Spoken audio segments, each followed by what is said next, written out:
y la Comisión de Convivencia. En la Comisión Permanente, solo recordaros que, si os dais cuenta, están dos miembros del equipo directivo, es decir, el director o directora y la jefatura de estudios, junto a un profesor o profesora y un padre o madre. Y en el caso de secundaria también habrá un alumno o alumna. Por lo tanto, es una comisión pequeñita, pero en la que, si os dais cuenta, está todos los sectores de la comunidad educativa. En la Comisión de Convivencia está también la misma representación, solo que se aumenta, digo así, se aumenta en vez de un miembro de cada sector de la comunidad educativa, están dos. Hay algunas pequeñas variaciones, y digo algunas pequeñas variaciones, sobre todo en la Comisión de Convivencia. Y como digo en la Comisión de Convivencia, por lo siguiente: en el caso de infantil y primaria, los dos alumnos son sustituidos por padres, con lo cual, en el caso de infantil y primaria, en lugar de haber dos padres o madres, hay 4 padres o madres, ¿vale? Y en el caso, ya que hemos visto que tenemos algunos representantes de algún conservatorio, en los conservatorios superiores, digo en los superiores, de música o de danza, así como en la Escuela Superior de Arte Dramático y en los centros de educación permanente, al contrario, los papás y las mamás son sustituidos por alumnos, Con lo cual hay pequeñas variaciones, aunque el esquema, y digo el esquema general, sea el que hemos planteado anteriormente, que era el que tenéis en pantalla. En la comisión permanente, fijaros que la norma es muy, digamos, light, y quien tiene que regular esto es precisamente el reglamento de organización y funcionamiento de cada uno de los centros, lo que dice que la comisión permanente llevará a cabo todas aquellas actuaciones que le encomiende el consejo escolar, por supuesto informando después de ese trabajo que hayan desarrollado. Por eso os decía, oye, para el tema de la economía, pues se puede encargar desde el consejo escolar a que lo lleven estas poquitas personas. Para el tema de admisión de alumnos, en lugar de que el consejo no participe, todo lo contrario puede hacerlo, solo que con una comisión reducida que luego informará de todo el trabajo que ha realizado al consejo en un momento determinado. Por lo tanto, la comisión permanente podríamos decir que es un comodín o un pequeño cajón desastre al que podíamos ir mandando o encomendando todas aquellas tareas que no requieren de una aprobación del pleno del consejo. La comisión de convivencia, sin embargo, está mucho más regulada, y cuando digo mucho más regulada es que ya nos va estableciendo cuáles son las funciones, y si os dais cuenta, las funciones de la comisión de convivencia son casi todas de carácter preventivo. Cuando decimos casi todas de carácter preventivo, es que lo que deben de hacer es precisamente recoger las iniciativas de los distintos sectores para la mejora de la convivencia, adoptar medidas preventivas para garantizar los derechos de todos los miembros y el cumplimiento de las normas de convivencia, proponer o desarrollar iniciativas que eviten cualquier tipo de discriminación en el centro, mediar en los conflictos que se planteen, conocer el cumplimiento efectivo de las correcciones y medidas disciplinarias. Y en esta sí me voy a ver. ¿Por qué me voy a ver? Vamos a ver. Es que yo siempre me he planteado qué hacemos los papás y las mamás en un consejo escolar. Y yo creo que hay que tomarse en serio y con ese signo de responsabilidad al que vengo aludiendo varias de las cuestiones que tenemos. Vosotros imaginaros que se hiciera, por eso me parecía bien el aporte de algunos compañeros. Mira, en nuestro centro sabemos que ha habido niños sancionados, conocemos que hay muchas situaciones, pero nadie nos informa. No, es que queremos estar informados. No solamente estar informados, sino saber qué pasa. Yo digo que si un niño necesita de las familias en plural, el que más necesita de las familias, ¿sabéis quién es? El que menos familia tiene. Y el que menos familia tiene, quizás por el ambiente social, familiar, va a ser, en algunos casos, un niño conflictivo, lo va a ser. ¿Va a dar la lata? La va a dar. ¿Tiene poco interés por el estudio? Probablemente. Lo que no podemos es jugar a lo que alguien intenta jugar. Y es, si se está dando la lata todos los días, y dicen algunos papás y algunas mamás, digo, que dicen incluso algunos papás y algunas mamás, menos mal que lo han echado un mes. Vosotros, imaginaros que fuera vuestro hijo o vuestra hija y que otro papá o otra mamá pensara de ese modo. ¿Qué pensaríais? Pues mirad, a ese es al que más escuela le hace falta y al que más le hace falta que los demás papás lo lleven. Porque en este caso, los consejeros y consejeras, una de las obligaciones, que la tenéis ahí en pantalla, es que debemos de conocer y valorar el cumplimiento efectivo de las correcciones. Me vais a permitir que sea un poquitín malillo. ¿En qué sentido? Mirad, en este. Cuando los chavales son precisamente sancionados, hay que tener algunas cuestiones en cuenta. Entre otras, se dice la siguiente. Cuando se imponga una corrección o una medida disciplinaria, lo primero es que ésta tiene que tener carácter educativo y recuperador. Pero esto no es que lo estoy diciendo yo aquí esta mañana. Esto está calcado de la norma. ¿Es educativo y recuperador expulsar a un niño 29 días a su casa? Y más en algunas condiciones como las que hemos descrito. Si no es educativa ni recuperadora la medida, nosotros como consejeros escolares tenemos la obligación de recordarle a alguien que está incumpliendo la norma al poner esa sanción. ¿Crees que es muy fácil utilizarlo? Diciendo, no, si lo hacemos por sus hijos, porque si no ya saben que cuando está en clase casi no deja de dejar clase.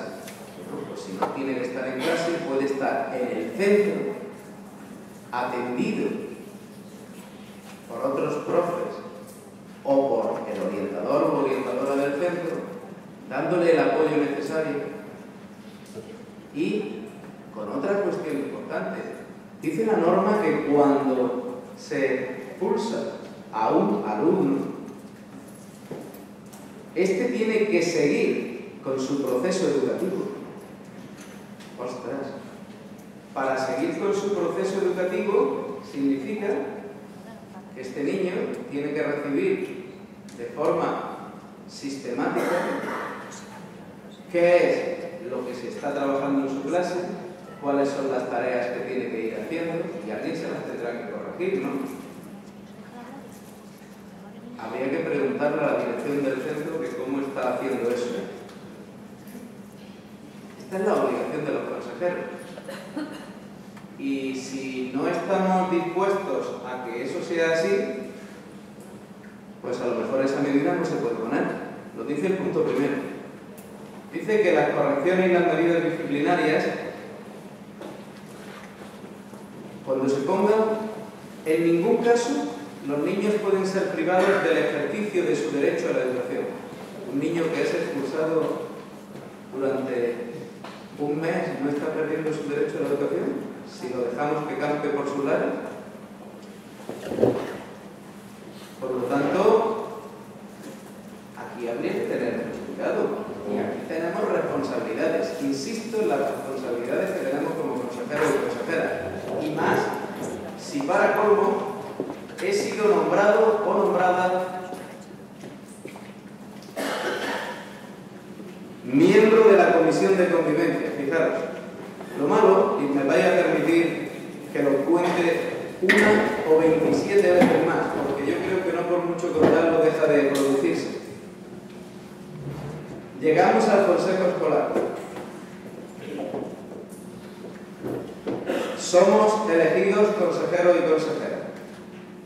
Y el director reúne a todos los nuevos consejeros. En el mejor de los casos, y digo en el mejor de los casos, el director o directora ha preparado una carpetita con la documentación diciéndole a todo el mundo cuáles son las competencias, las tareas, las funciones, etcétera, del consejo. Lo ideal hubiese sido acompañarlo de un plan de centro, pero bueno, que nos dejen, aunque sea con 3 fotocopias del BOJA, lo que son nuestras obligaciones. De pronto sigue leyendo el BOJA y dice que se constituirán 2 comisiones. A lo mejor ha tenido la deferencia de presentarnos y de decir, bueno, pues le fui presentando. Aquí tienen a doña Isabel López, miembro de la Asociación de Padres, que ha sido precisamente la persona designada por la asociación. Aquí tienen a don Manuel Jiménez, que ha sido elegido por el sector Padres y Madres, aunque también proviene del AMPA. Aquí tienen presentando, aquí tienen a doña Inés García, profesora de matemáticas, que viene en representación del profesorado. Aquí tienen a don Pablo Jiménez, que es nuestro conserje y que ha sido elegido por el sector. Lo presenta todo el mundo para que, por lo menos, si nos miramos a la cara, no estemos chinchando al lado. Oye, ¿tú sabes quién es aquel? Digo, esto es lo mínimo que se debe de hacer en la Constitución. Y cuando se llega a este punto de debe de haber 2 comisiones, lo peor que puede hacer un director, aunque sé que esto es lo que se hace habitualmente, de pronto dice así que vamos a proceder a constituir dichas comisiones. Ostras, aquí no nos conocemos nadie. Y dice, bueno, por el sector padre, para la comisión de convivencia, ¿cómo se te ocurre decir, mire, usted? No, si te iba a decir, no, que es que creí, y dicen los otros padres, sí, ella. Elegida por unanimidad. Comisión, fijaros, comisión económica. Ostras, si hay algo que no he entendido nunca, es cuando me llega un papelillo de esos del banco. Y aquí me van a dar las cuentas del pueblo. Y de pronto dice, comisión de convivencia. Y ya todo el mundo se va escondiendo y de pronto alguien dice, tú misma. Y te ha tocado las chinas. Fijaros qué modo de proceder, ¿eh? De verdad que no somos valientes nadie de decir, mire, aquí no nos conocemos hoy nadie, si a usted no le importa, vamos a darnos, si quiere, aunque sea una semana, 15 días, nos volvemos a reunir, o déjenos usted, en 10-15 días el sector padre nos reunimos por nuestra cuenta y le comunicamos quién será nuestro representante en cada una de las comisiones. De verdad que esto está complicado. Pero yo creo que las cosas hay que hacerlas bien. ¿Para qué? Pues para que si yo me comprometo, pues a lo mejor leerme un poquillo qué competencias voy a tener, qué obligaciones, cómo, de qué manera. En una palabra, ¿dónde me voy a meter? No vayamos a que alguien lo que quiera es precisamente que no sepa ni dónde estoy, para que la participación sea escuchar, calentar la silla y levantarlo, irnos. Esto será muy triste, pero hacer balance. Y digo hacer balance. ¿Vale? Por lo tanto, me había detenido aquí, porque aquí tenemos responsabilidad, como he dicho. Responsabilidad significa que cuando los niños son sancionados, y yo soy uno de los representantes en el consejo escolar, y más si soy el de la comisión de convivencia, cada niño al que se le aplique una sanción, yo solo os digo una cosa, y es ser empático. Es decir, pensar que ese niño ha sido mío. ¿Cómo reaccionaría yo después de que me hayan descrito todos los hechos? Si yo para hablar, tomar o formarme una opinión debo de conocer. Y esto es lo que se pide aquí. Pero ojo, no porque yo quiera que usted me cuente, sino porque dice una de las competencias de la Comisión de Convivencia que yo tengo que conocer y valorar. Conocer y valorar las dos cosas, el cumplimiento efectivo de las correcciones y ver si éstas se aplican en los términos que están ajustados a la norma. Por lo tanto, ¿qué debo yo de pensar? Han expulsado a un chaval o le han puesto otro tipo de sanción. Es que no quiero poner ejemplos de esos que algunas veces no los quiero llamar indeseables, simplemente que no se deberían de ver. Vosotros imaginad que alguno de vuestros hijos sea un latoso. Y alguien dice, vamos a hacer una excursión de 3 días a Madrid, pero a ese no lo llevo. Hay una medida, que es, por una falta grave, se le impide ir a las actividades complementarias extraescolares. Y mi hijo, a la mínima de cambio, sancionado. Si fuera de verdad vuestro hijo, ¿qué pensaría? ¿Os sentaría bien, no? Si se porta mal. Pero si hay un chiquito como el que he descrito antes, que es que no se puede controlar a sí mismo por una serie de situaciones, lo primero que tendremos es que analizar, conocer, lo estoy diciendo, conocer las razones y valorar. ¿Qué? Mira, el experto siempre debe de ser el conjunto de las personas que están en la comisión, pero nosotros siempre, si es que el chiquito le ocurre algo, sí que hay expertos que lo han valorado para que un niño esté catalogado como un alumno con trastorno de déficit de atención o con o sin hiperactividad, está diagnosticado por un equipo multiprofesional.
La dirección del centro tiene la obligación de conocer, y digo así, de conocer, y de además trasladar, cuando sea necesario a la comunidad educativa, cualquiera de las cuestiones de la normativa vigente aplicada en materia de educación. Porque él a su vez tiene otra vía, que es consultar, entre otros, como lo puede hacer cualquier padre o madre, a los servicios de inspección sobre aquellos aspectos en los que se tengan.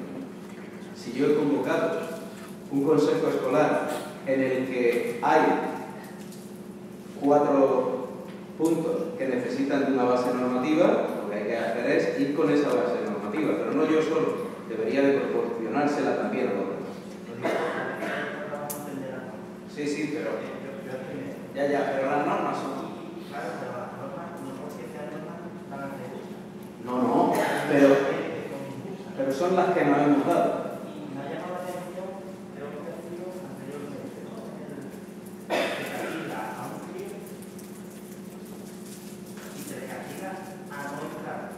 Claro. Por eso... No. Yo os cuento. La norma cuando se ha hecho, lo que a lo mejor no siempre, y digo no siempre, ha existido el debate suficiente para que efectivamente las normas que luego deben de adaptarse a la realidad de los centros, lo que no hemos hecho es aplicarlas tal y como la norma nos dice, porque pone unos preceptos previos para después aplicarlos. Lo que nos saltamos, vamos a dejarlo ahí, nos metemos todo y que se salga, que se tenga que salir, lo que nos saltamos son los preceptos previos. Por eso, cuando se aplica, muchas veces se puede aplicar mal. Porque si yo entro sin haber hecho un estudio, como por ejemplo el caso que puse, de haber analizado la situación personal, familiar y social del niño, a la que tenemos acceso, además, pues lógicamente, si yo simplemente sanciono por el hecho, es como si el juez, sin escuchar ni atenuantes ni agravantes, ni las circunstancias que han rodeado un hecho determinado, pusiese condena y aplicase simplemente la norma. Lo que le está diciendo la norma a quien la tiene que aplicar, en este caso la dirección escolar, es que aplique con esos preceptos previos.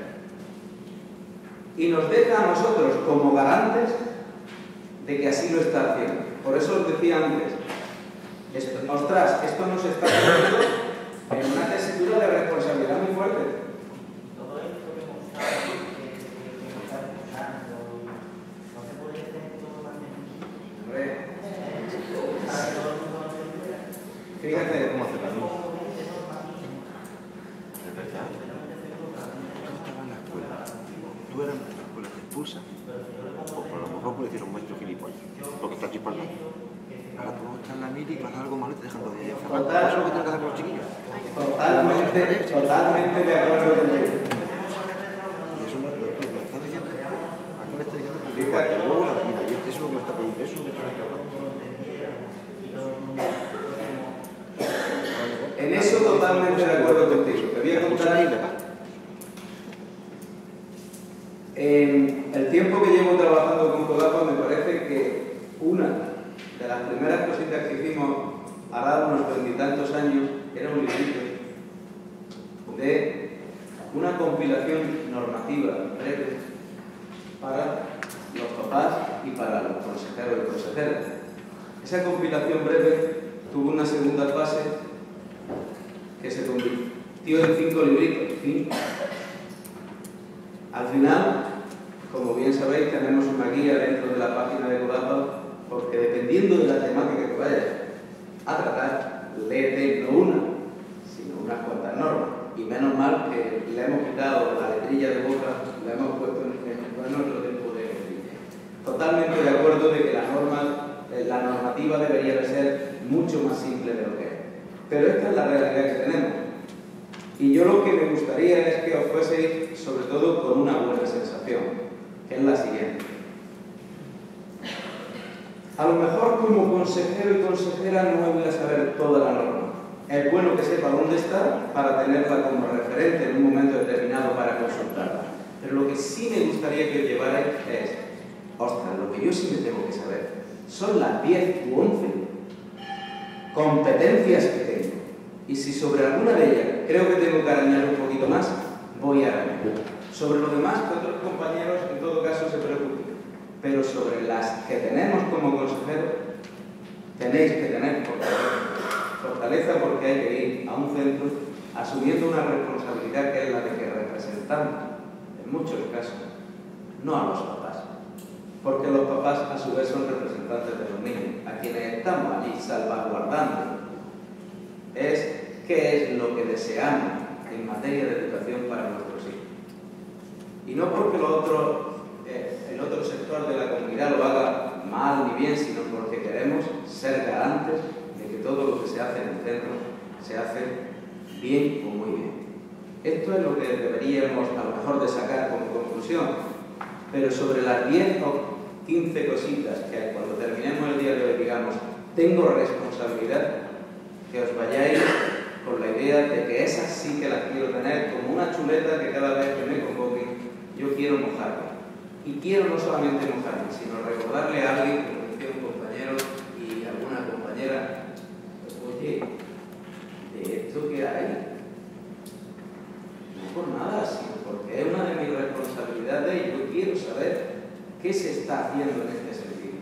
No más.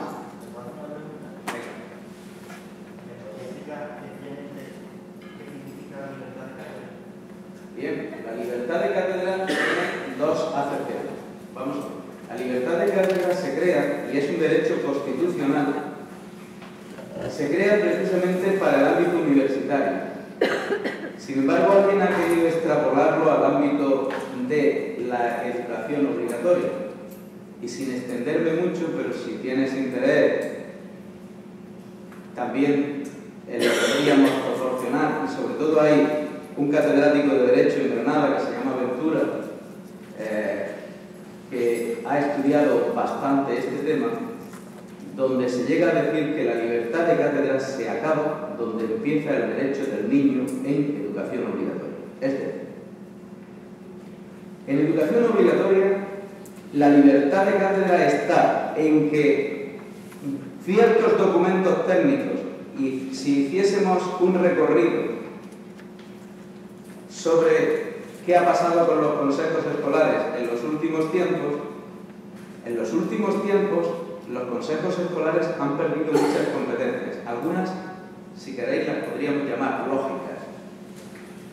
Si cogéis cuáles eran las competencias que tenía el consejo escolar antes del decreto de los reglamentos orgánicos del 2010, veréis que hacían una aprobación del plan de centro sin restricción. Ahora, después del 2010, hacían aprobación del plan de centro con las restricciones de aquellos aspectos que le competían al claustro. Y ahora, pues ya no aprueban, sino que simplemente informan.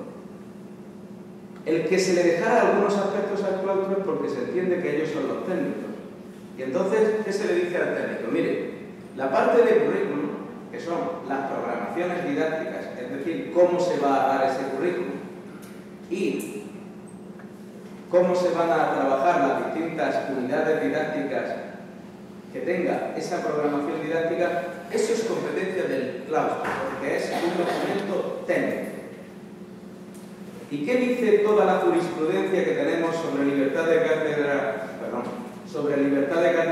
en educación obligatoria?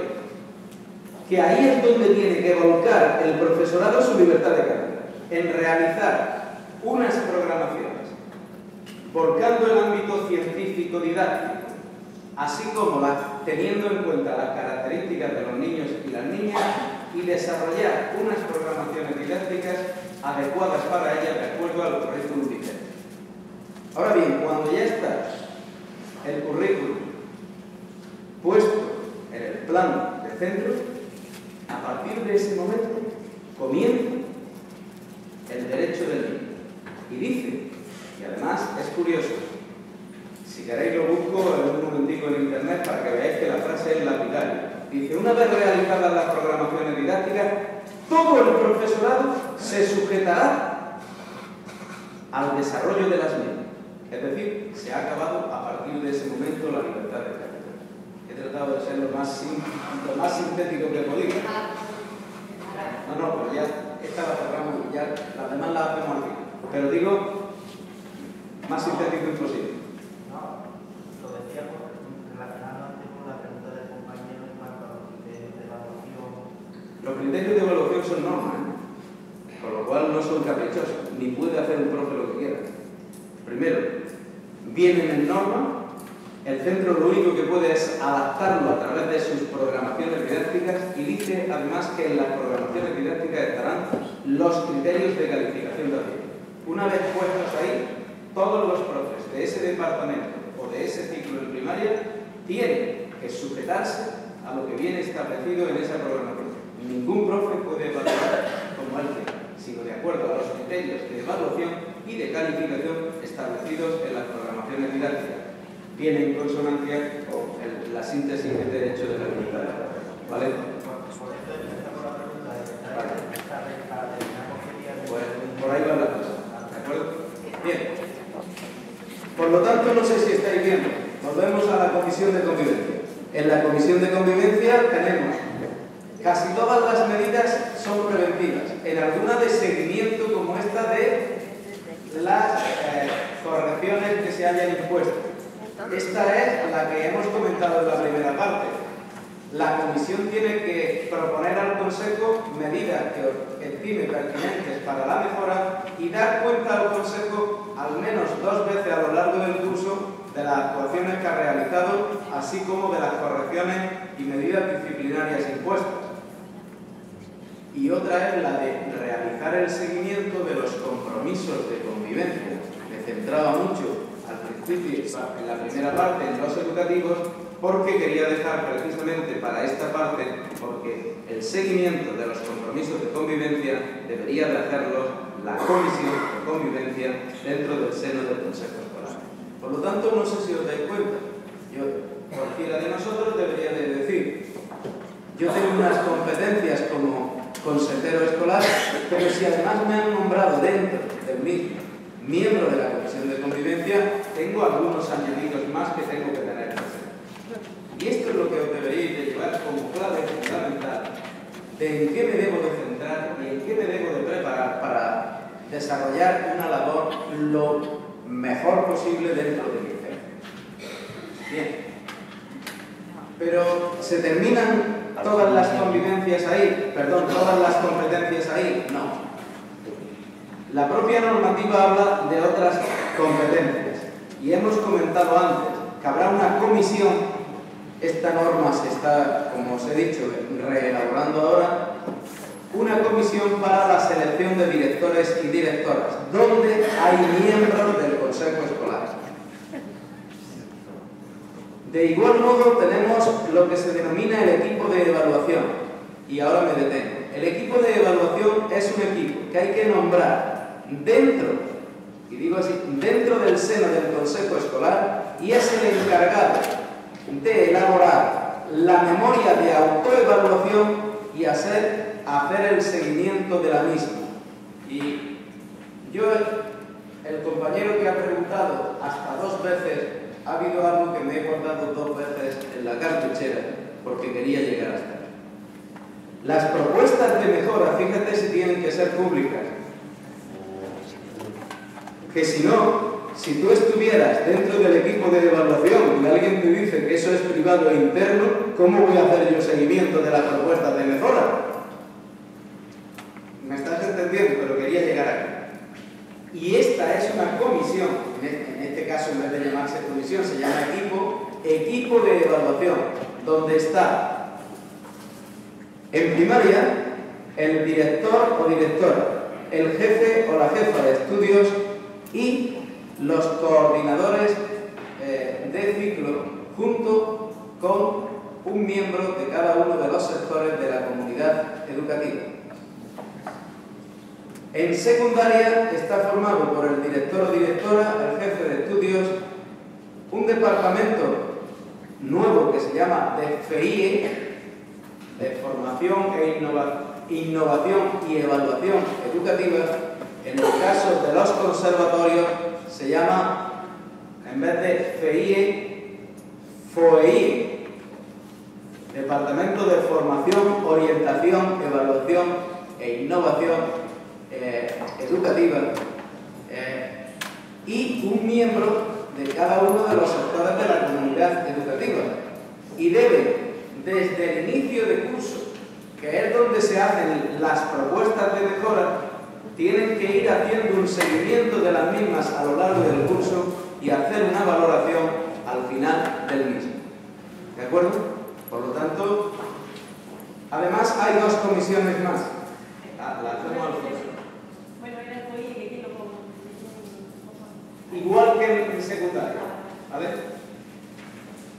En el caso, digo, tenemos dos comisiones más, que son la Comisión Permanente de Gratuidad de Libros de Texto, que de lo que se debe de ocupar es sobre todo de que la distribución recogida, es decir, que todo el proceso de gratuidad funcione adecuadamente, y hay también un sector, padres, formando parte de esta comisión, y hay otra comisión que como consecuencia del plan de autoprotección que deben de tener todos los centros, dice que se establecerá una comisión de salud y prevención de riesgos laborales. Por lo tanto, no sé si, perdón, en este caso, riesgos escolares. Ya te sale a uno de laborales de riesgos escolares. Por lo tanto, este es un tema, no sé si os vais dando cuenta, y estoy seguro que estaréis viendo comisiones que habréis dicho, eso en mi centro en la vida. Bueno, pues para eso estamos aquí, para que veáis que sí que tenemos responsabilidades en ese sentido. Bien, vamos a ir ya a cuestiones del funcionamiento. No, esas vienen puestas vienen en la propia normativa de cada uno de estos apartados y por lo tanto son obligatorios, ¿vale?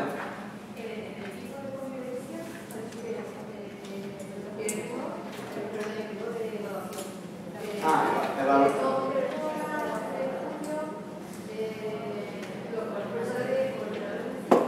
Y de cada uno de los sectores de la comunidad educativa.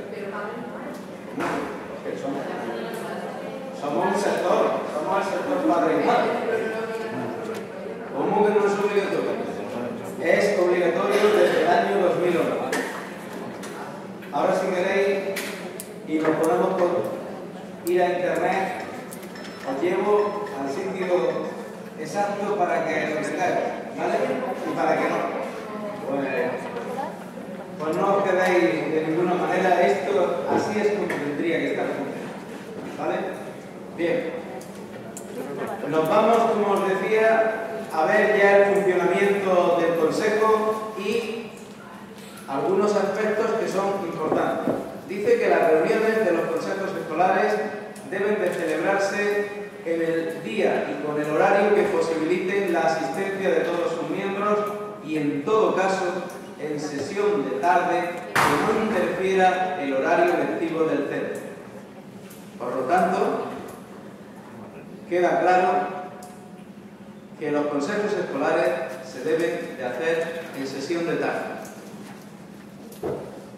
Y por ejemplo, se avecina junio y veréis cómo en el final de curso alguien os querrá citar por la mañana. Y nosotros, con mucha tranquilidad, yo creo que en este sentido nos tenemos que acostumbrar a hacer las cosas, a ser posible por escrito, y digo por escrito y sin acritud. Cuando digo en escrito por escrito y sin acritud es porque si yo meto un papelito en el centro tiene obligación de registrarlo y de darnos copias si así la solicitamos. Y lo único que tenéis que comunicar si se os cita por la mañana es decirle al director o directora que lo sentís mucho, pero en ese horario no podéis asistir y le recordáis que de acuerdo con la normativa vigente, ya os he dicho en este caso, el decreto 328 en primaria y el decreto 327 en secundaria, y luego si la compañera de conservatorio quiere, le digo el suyo exacto para que así tenga el referente, dice que en todo caso serán en sesión de tarde, por lo cual, si a mí me mete eso por escrito alguien, yo cambio la hora del consejo por una razón, porque mañana se puede declarar ilegal ese consejo. ¿Vale? De la misma manera, ¿quién debe de convocar el consejo escolar? Mirad, los consejos escolares los convocan siempre, el presidente, bueno, convocará al secretario o secretaria muchas veces por orden del presidente o presidenta, bien por iniciativa propia, pero imaginaros que tenéis asuntos y que le habéis dicho ya a la dirección que esto es importante. Cuando tengáis un asunto que tratar, se hace lo mismo. Señor director, le ruego, le solicito que en el próximo consejo escolar se incluya como punto del orden del día tal cuestión. Habrá directores y directoras que no haga falta decírselo por escrito. Se lo decís y sabéis que toma nota o que lo incluye, pues fantástico, porque si es que así es como debería de ser, con la máxima cordialidad. Pero si veis que habéis solicitado algo y no se incluye, pues entonces por escrito. Ahora bien, cuando se solicitan las cosas por escrito, hay que entonces ser respetuosos con la norma. Para que se incluya y el director tenga obligación de incluirlo, tiene que ser avalado por al menos un tercio de sus miembros. Pero no os preocupéis, en el caso de primaria, el sector padres y madres es un miembro, con lo cual lo que no debe de ir es nadie por libre a solicitar que se incluya este punto, porque ahí sí que, si me lo presenta Pepito Pérez, yo como presidente estimo si lo quiero incluir o no lo quiero incluir. Ahora, si lo solicitan los representantes de los padres y madres, don fulano de tal, de mengana de tal, fulanito de tal, menganito de tal, recordando que somos un tercio de los mismos, ostras, yo tengo que incluirlo, sí o sí, porque si no el que esté incumpliendo es la dirección del centro. Es más, si yo he solicitado algo y se dilata en el tiempo, le puedo decir al director que convoque consejo escolar extraordinario a la mayor brevedad posible, dado la situación o asunto del que se trata. También avalado por un tercio de los miembros, por lo cual tendrá que convocar. Y si lo dilata, el negligente se estará siendo el director o directora correspondiente. Todo esto es contaros todas las posibilidades que hay, para que veáis que posibilidades hay muchas. Nadie nos tiene que dar prisa. Yo soy además de los que dice que no hay que ir con la norma en la mano, pero lo mejor es que las cosas fluyan bien. Pero si tenemos un obstáculo, es bueno conocer la norma para poderle recordar a alguien, mira, o por la buena, o porque lo dice la norma. No sé si me entendéis. Nunca hay que ir con la norma en la boca. Hay que ir dialogando. Pero si alguien nos niega a mayor, entonces nosotros utilizaremos la norma que nos ampara. ¿De acuerdo? Bien. Sí. Sobre la ficha de los consejos escolares, no se podría proponer, porque me parece que es habitual que los consejos se proponen tras un claustro. Digamos ya, yo no, pero vaya, los profesores bastante cansados. Entonces no se debate en fin los puntos que se llevan y eso pues no es bueno. No se podría de alguna forma... La convocatoria es del presidente. Si lo coloca después de un claustro, a nosotros nos debe durar lo mismo. Lo que no puede ser es, como usted lo ha convocado después del claustro, y el claustro ha terminado a las 6, a las 7 nos tenemos que ir. No, a las 7 nos iremos por el punto que vayamos. Y volveremos a reunirnos a continuar con los puntos que queden. Pero que sea ninguno. Si algo hay que debatirlo en condiciones, se debate. Ahora, lo que no hay es nada que nos sustente legalmente para decir que esto habría que hacerlo en otro momento. Lo que tiene la competencia de convocarlo es la dirección y normalmente lo van a convocar el lunes por la tarde, en los centros, sobre todo de infantil y primaria. ¿Vale? Los de secundaria ya serán más varios. Por lo tanto, eso ahí no tenemos posibilidad. ¿Vale? Vamos a ver cómo se toman los acuerdos, porque antes de los acuerdos me vais a permitir que haga... Vuelvo ahora después al prefiero contar cómo deben de ser las convocatorias. Las convocatorias son de dos tipos. Una las llamaremos ordinarias y otras extraordinarias. Las reuniones extraordinarias se convocarán con una antelación mínima de una semana. Y dice la propia norma que poniendo a disposición la correspondiente información sobre los temas a tratar en la reunión. Sí, sí. Con lo cual, esto es importante. Eso no es posible. No. Bueno, pues... Ahora os comento la extraordinaria.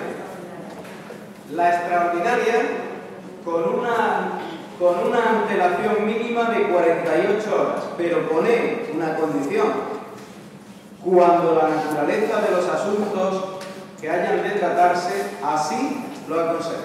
Es decir, no por cualquier cosa. Por cualquier cosa lo que hay que convocar es consejo escolar ordinario.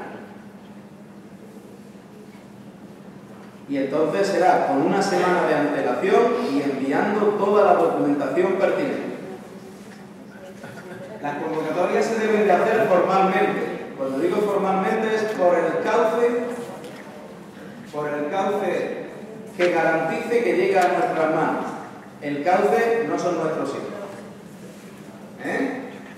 Porque el chiquillo no vayamos luego a regañarle al niño porque no nos dio la carta que le dio el maestro. Se podía haber enviado por otra vía.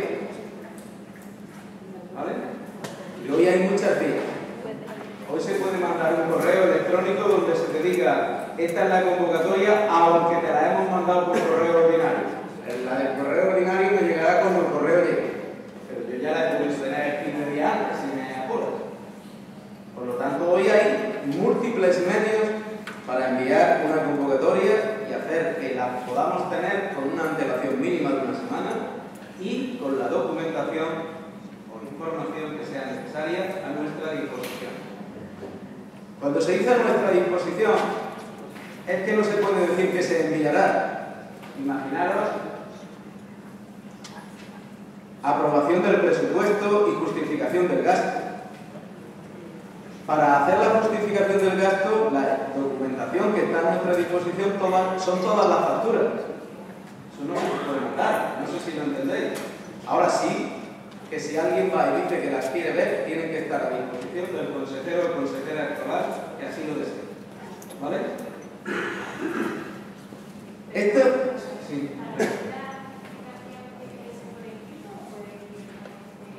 ¿Cómo la justificación?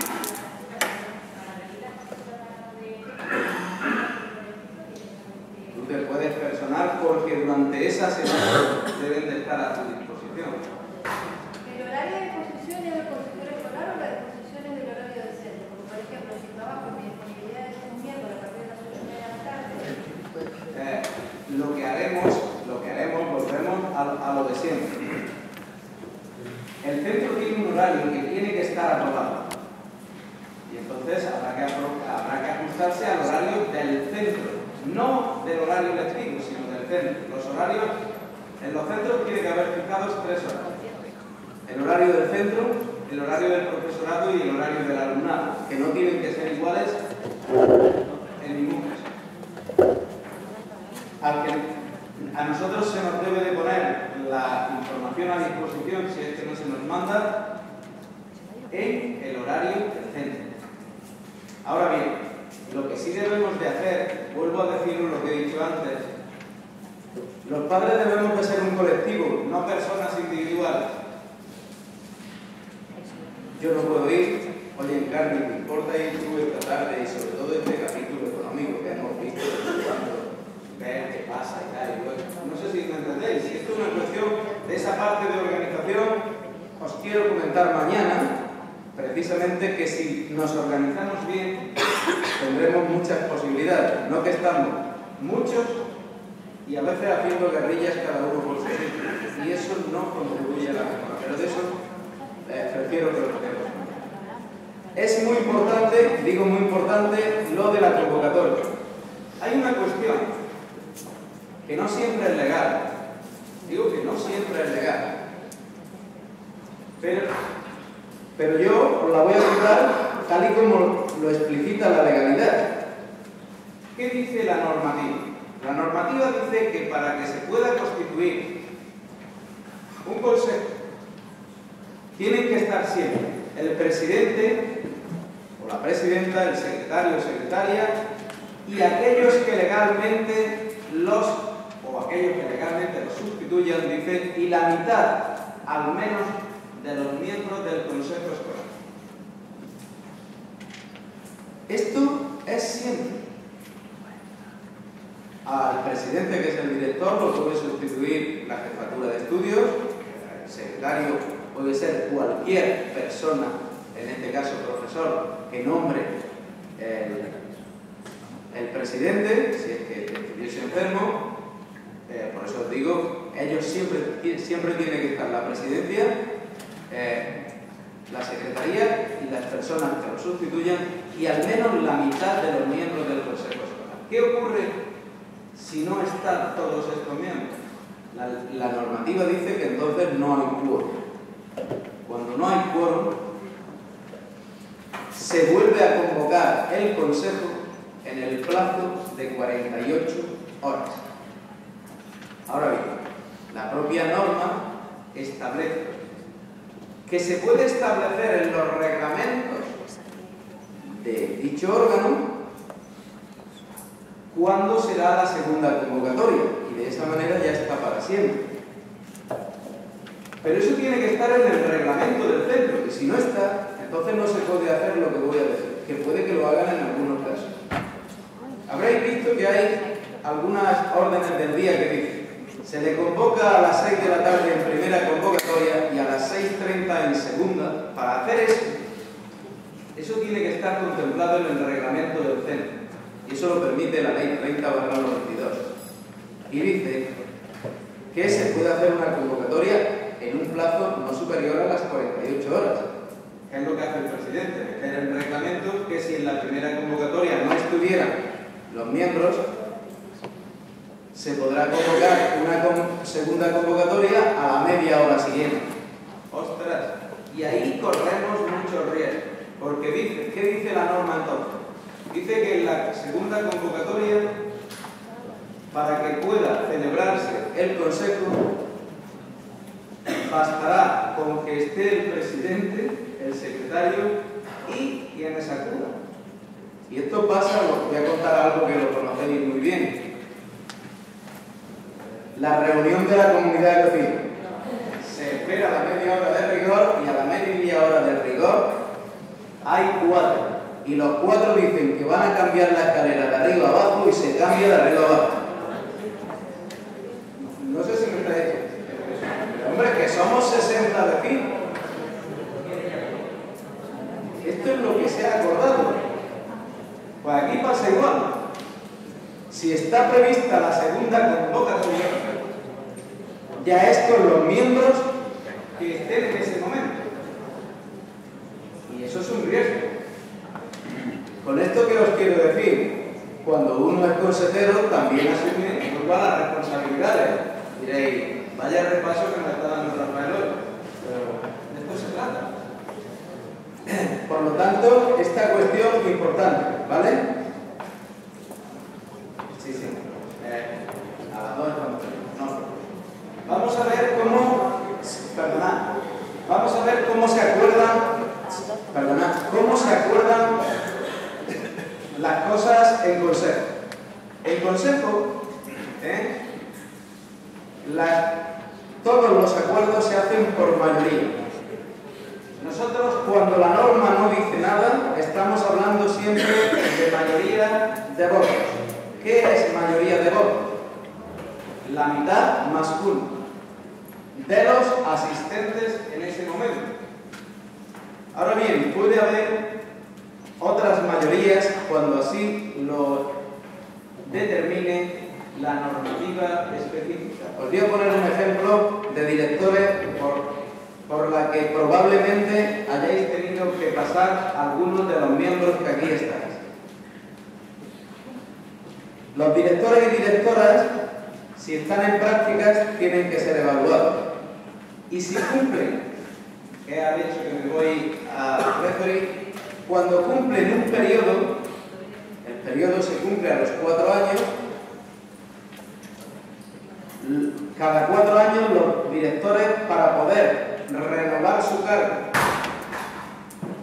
o no renovarlo, pero sí querer cobrar un complemento económico que se les queda residual, tiene que ser con valoración positiva del Consejo. Valoración positiva. ¿Qué significa esto de valoración positiva?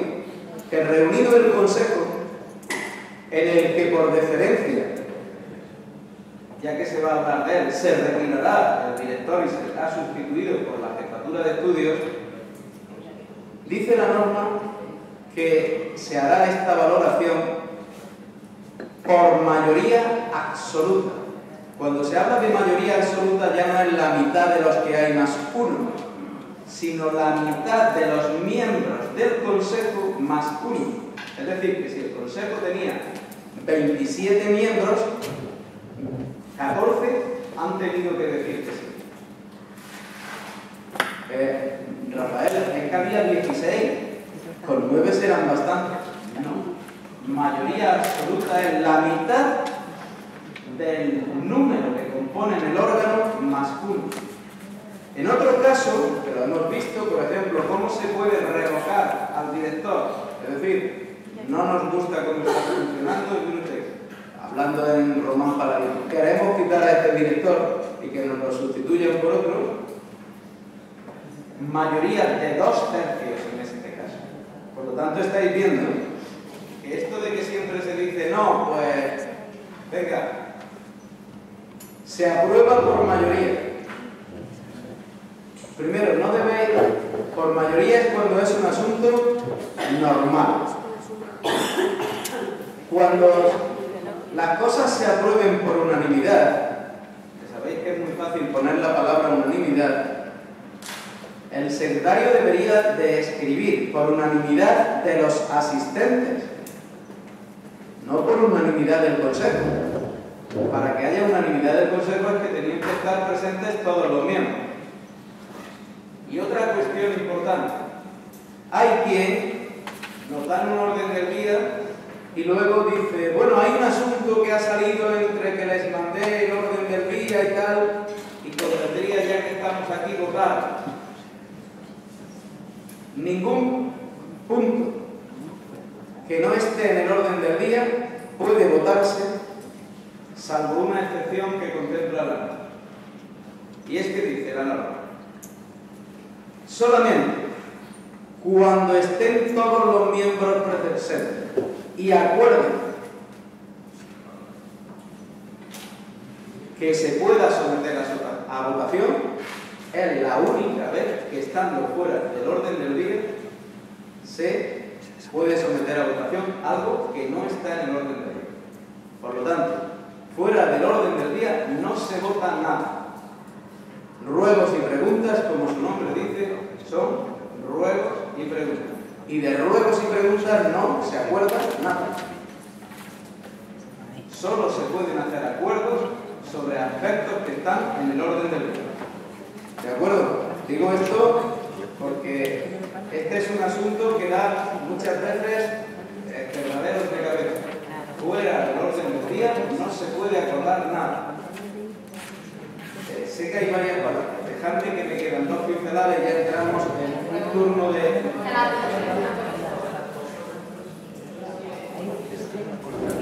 Solo 2 cositas, venga, digo. Cierro. ¿Qué pasa con 2 técnicas? El tema de las actas y mi discrepancia sobre algunos de los casos. Con eso ya... Cuando se discrepe sobre un acuerdo mayoritario, alguien puede decir que quiere que conste su voto particular negando ese acuerdo mayoritario. Imaginaros, se aprueba esto por mayoría y yo había votado que no. Entonces yo le puedo pedir al secretario, quiero que conste mi voto en contra del acuerdo por lo siguiente, y además que incorpore los motivos del porqué. Esto tiene incluso consecuencias civiles y penales.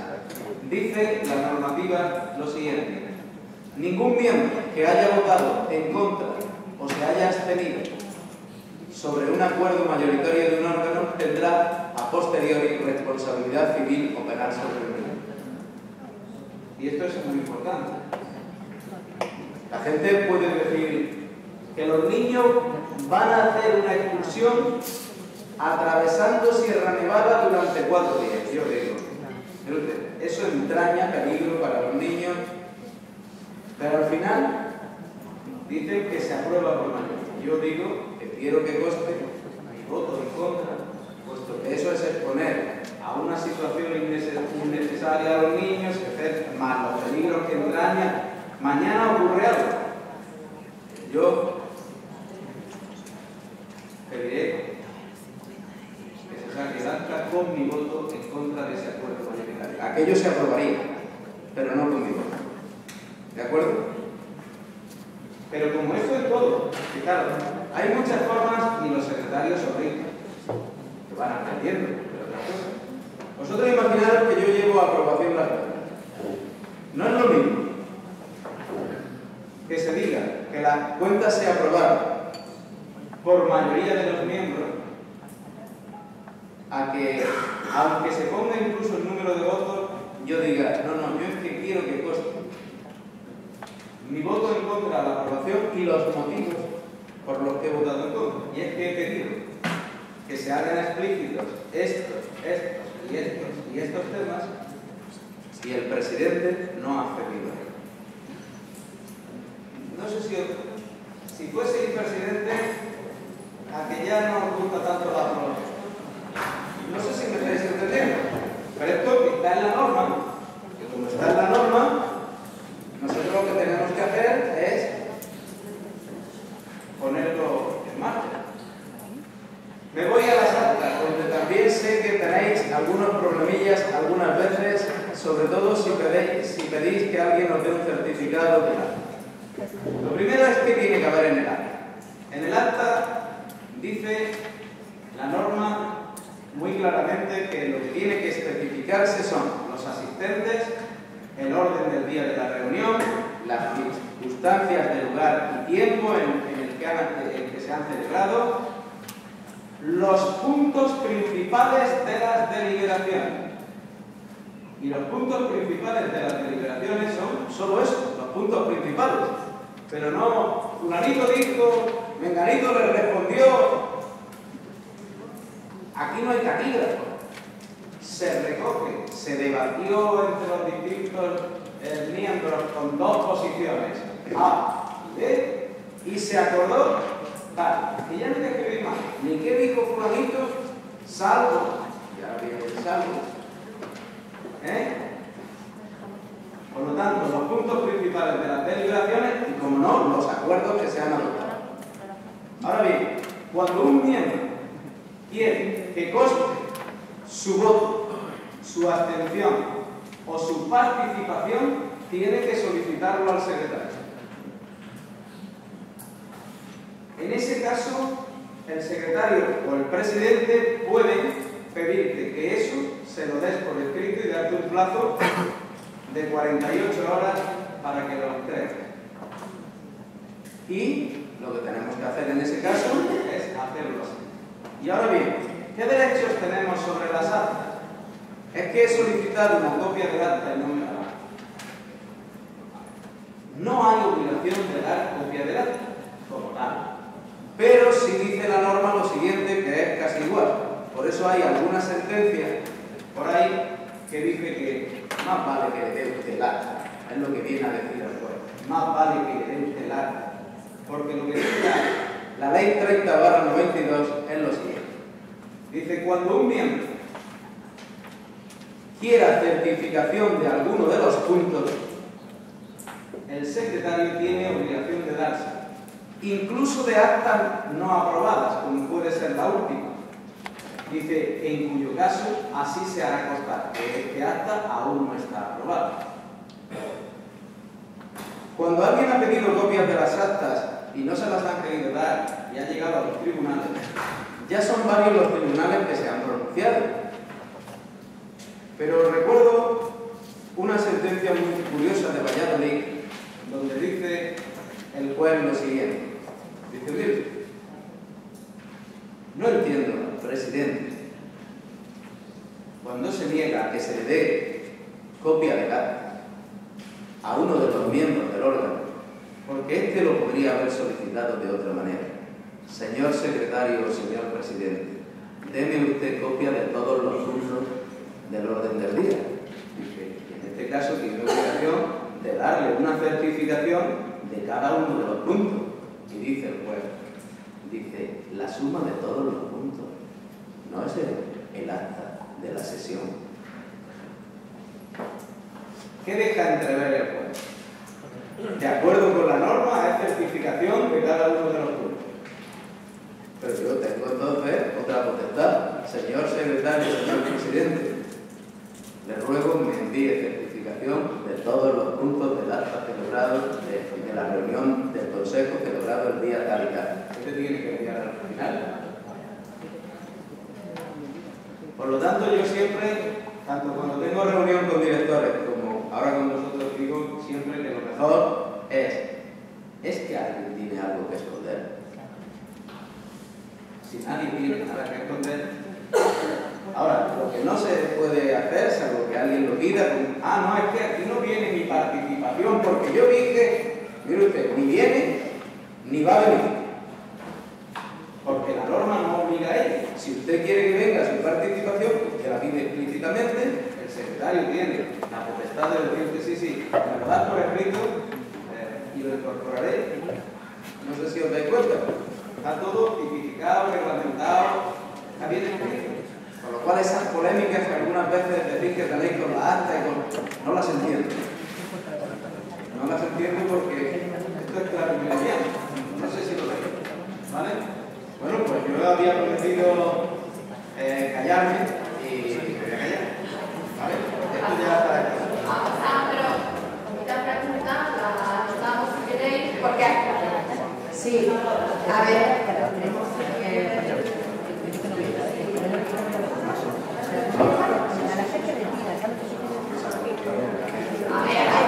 sabéis que tenemos la comida y a las 4 volvemos. El comedor se va a hacer, o sea, las preguntas